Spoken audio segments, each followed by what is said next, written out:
Dia 14 de novembro foi o Dia Mundial do Diabetes. A data foi criada para reforçar a conscientização sobre a doença. De acordo com a Sociedade Brasileira de Diabetes, no Brasil, existem atualmente mais de 15 milhões de diabéticos. E para tratar sobre esse assunto, eu converso agora com a doutora e também professora de endocrinologia e doenças metabólicas da Universidade Federal da Bahia, Leila Maria Batista Araújo. Leila, muito bom dia, seja bem-vinda. Bom dia, senhores ouvintes. Estou aqui à disposição para perguntas, comentários. Eu tenho mais de 40 anos de vivência no tratamento de diabetes, né? Certo? Então, diabetes é uma doença crônica que, quando não bem tratada, pode ter um desfecho não muito favorável. Mas o bom de tudo isso é que, quando você faz um bom tratamento, né, você minimiza essas complicações, certo? Evita que elas surjam, tá? Certo. Doutora, explica pra gente qual a maior complicação do diabetes? Sem dúvida é a retinopatia, porque ela é silenciosa, certo? Então, começa com a visão borrada, aí a pessoa acha que é o óculos, que é a lente, não valoriza. E é como se fosse minando uma água, né, na retina, um pouco de sangue, e isso vai descolando às vezes a retina. Quando vê, tem o descolamento da retina, que é a forma mais grave, certo? Hoje em dia já avançou o tratamento, certo? Se tem o laser, se tem umas injeções que se dá também no fundo do olho para evitar que se descole rápido, né?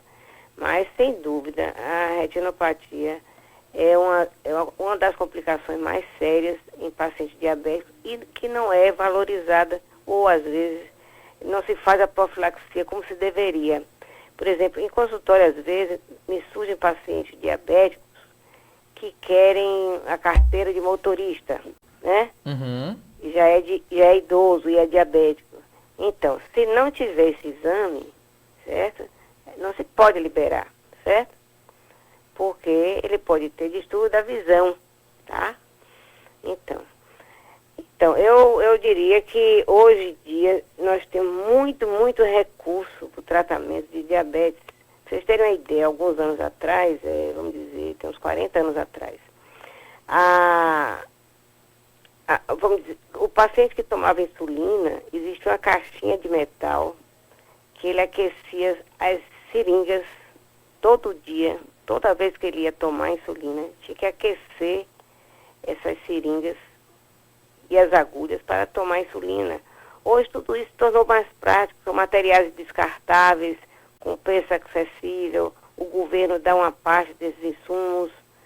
Então, tudo isso é mais fácil, né? Então, existem dois tipos de diabetes. Tem o diabetes tipo 1, é o que surge antes dos 40 anos, certo? Esse tem e o diabetes tipo 2, que tem um componente genético maior, está associado à obesidade, certo? Eles podem ter os mesmos tipos de complicações? Sim, certo? Agora, por exemplo, o diabetes tipo 2, ele vem muito associado com a obesidade, certo? A obesidade também é a hipertensão, problema de colesterol, problema de doença cardíaca, então tudo isso junto, obesidade, diabetes, hipertensão e alteração de lípidas, é o que a gente chama de síndrome metabólica, certo? E o diabetes faz parte dessa síndrome, certo? Tá? Então o diabetes tipo 2 tem associada pode ter associado essa síndrome metabólica, que aumenta a mortalidade por doença cardiovascular. Mas você pode ter também um diabético mais tranquilo, que a pessoa controla só com dieta, com exercício, e não vir associado a essa síndrome metabólica. Então, em todos os diabéticos é muito importante a dieta, gente. não pode estar comendo açúcar, porque o açúcar sobe rápido no sangue, certo? Então, é importante fazer exercícios, porque é uma doença que pode, no futuro, ter problemas vasculares e tudo. Tem que manter um bom tônus muscular e também saúde, né? Saúde é a parte de dieta, a parte de exercício, a parte também espiritual, né? De que acreditar na sua recuperação, ser otimista, certo? Doutora, a senhora falou aí sobre a questão do açúcar. Existe alguma causa principal? Poderíamos dizer que o açúcar seria a causa principal ou não? Ou somente a consequência disso? Não, o açúcar é consequência do diabetes, não é a causa principal. Porque no diabetes tipo 1, ele geralmente não fabrica insulina, certo? Então, se não fabrica insulina, qualquer coisa de açúcar que você coma vai fazer elevação no sangue, certo? Já no diabetes tipo 2, ele tem até excesso de insulina, só que aquela insulina não age, certo? Por razões metabólicas várias. Então, o tratamento em diabetes tipo 2 é fazer com que baixe o açúcar com o uso de medicações que facilitam a ação da insulina. Já para o diabetes tipo 1, não adianta comprimido, tem que ser mesmo a insulina. Entendi. Falando agora de prevenção, doutora, como se previne o diabetes? Hábitos de vida saudáveis, não engordar. Por exemplo, existe uma fórmula que a gente calcula o peso ideal, que é fácil, é peso dividido por altura ao quadrado, ou seja, altura vezes altura. Isso aí deve ficar em torno de 25. Até 27,5, o risco de tornar diabetes é menor, né? Mas à medida que vai aumentando o IMC, vai aumentando essa resistência à insulina, que eu falei, que é do diabetes tipo 2. Então, quem tem a predisposição de apresentar o fator genético, vai ter, certo? Agora, você tem por aí muitos diabéticos que não sabem nem que são diabéticos, certo? Que não se cuidam. E tem uns que são diabéticos e sabem que são diabéticos e também não se cuidam, certo? Então, diabético tem que fazer uma dieta, gente. Evitar o açúcar, certo? E evitar coisas muito gordurosas, porque ele também pode dar complicações hepáticas e problemas nos vasos e tudo.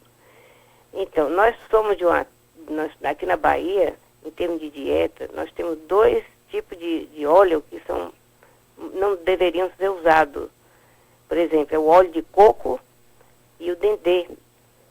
Mas isso faz parte da nossa cultura, certo? E se come isso uma vez ou outra na vida, não tem problema, certo? Mas se usa com frequência e se come dobradinha, muito fígado, muito rim, todas as vísceras são muito ricas em colesterol. O colesterol não aumenta o diabetes, mas aumenta a tendência às complicações a nível de vasos que vão para o coração, né, da arteriosclerose, certo? Então, voltando à questão da educação do diabético. Então, é importante uma dieta que não tem, pobre em açúcar, certo? Com bastante verduras e frutas, porque são antioxidantes, ou seja, favorecem a tudo no organismo, certo? As substâncias antioxidantes, certo? E o exercício também é importante, tá? Pelo menos 3 vezes por semana. Pode ser mais ou menos 1 hora, 3 vezes por semana. Fazer uma caminhada, certo? Tá? E também evitar o álcool, porque o álcool, ele dá problema de neuropatia, e o diabético descompensado, ele já tende a neuropatia, já tende a fígado gorduroso. Todos esses cuidados que o diabetes tem que ter. Então, eu tenho amigos, colegas, até médicos que são diabéticos, já têm mais de 50 anos, convivendo com a doença, 60 anos, 70 anos, e estão aí bem, porque porque se cuidam, sabem a importância do controle. Eu diria que 30% dos diabéticos são descompensados. Eles não fazem nada disso, não cuidam do tratamento, não fazem os exames, não fazem exercício, certo? Sim. Então, se a gente tem uma doença crônica, tem que prevenir as complicações, tem que se tratar. Certo. Então, o ideal de controle de diabetes, se faz um examezinho simples, que é hemoglobina glicada. Isso faz em qualquer laboratório, não é caro. Por menos de R$10 se faz isso. Essa hemoglobina glicada tem que estar abaixo de 7, certo? Sempre, tá? Então, aí o que acontece? Às vezes chega um paciente diabético que está com a hemoglobina glicada de 8,5. Eu digo para ele, olha, sua indicação é de tomar insulina. Ele não quer tomar insulina. Vai procurar outro médico, e vai procurar outro médico. Até aparece um que diz, tome chá disso, chá daquilo, não se preocupe não, mude o remédio, tal. E na realidade, depois de um certo tempo, o diabético tipo 1, por exemplo, ele não responde mais a comprimido nenhum. E também o diabético 2. Aí você tem que passar para a insulina. O importante é que a hemoglobina glicada esteja no nível adequado. Por quê? Porque quando ele está nesse nível adequado, é quase igual ao indivíduo normal, certo? Então, a chance de vir até as complicações todas do diabetes, que não são fáceis, é tendo o controle adequado, certo? Então, uma das complicações, como você falou no início, do problema da retinopatia, ocorre em 20% dos diabéticos. Poderia ser menos se ele se cuidasse melhor, certo? O diabetes também pode ter complicações no rim. 12% tem complicação no rim, certo? E também há o problema de neuropatia, que é aquela dor insuportável, formigando nas pernas, às vezes dificuldade de prender na mão os objetos, certo? E que é agravada também pelo uso do álcool e pela deficiência de vitaminas do complexo B, certo? Então, tudo isso acontece, né? O nosso papel, das pessoas que trabalham na área de diabetes, é conscientizar a importância desses fatores, tentar controlar o diabetes o melhor possível, certo? E lutar pela aderência do paciente ao tratamento. Nós aqui em Salvador temos o CEDEBA, né?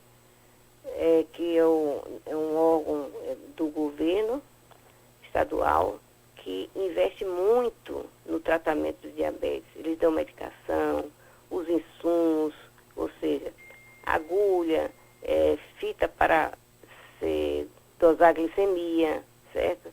Tem especialistas da área, como também no Hospital das Clínicas, onde eu trabalhei durante muitos anos, a gente tem um bom serviço de diabetes.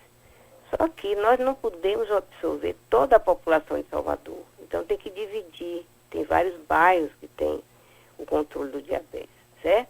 Só o diabetes no Hospital das Clínicas é um hospital de referência atualmente para casos graves. Então, diabetes com retinopatia grave, um diabetes com a cardiopatia grave, certo? Obesidade mórbida.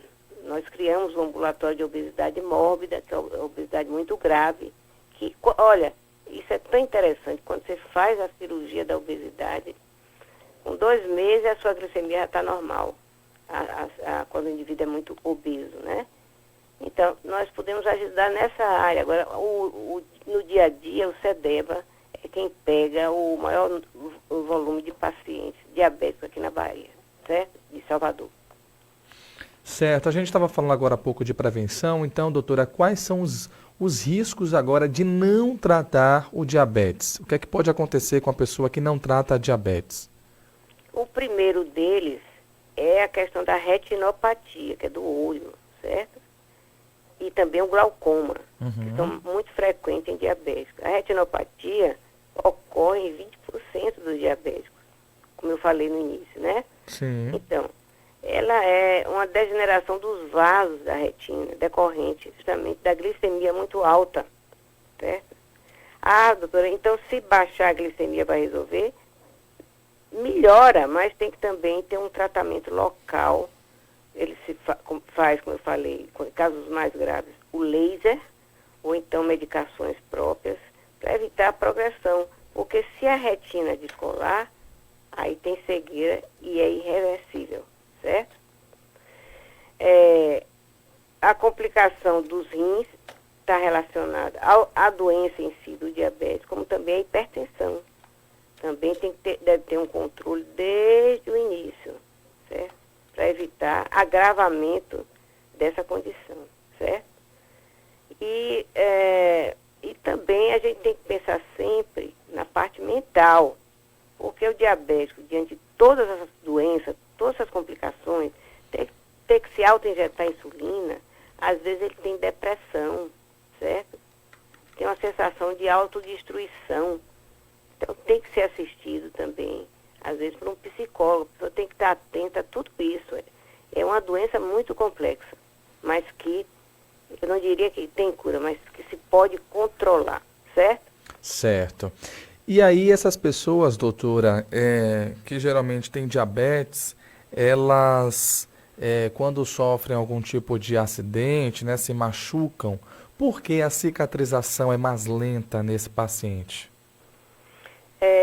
Boa pergunta, essa pergunta. O problema é o seguinte, o problema da cicatrização, aumenta muito os níveis de uma substância no sangue que dificulta a cicatrização, certo?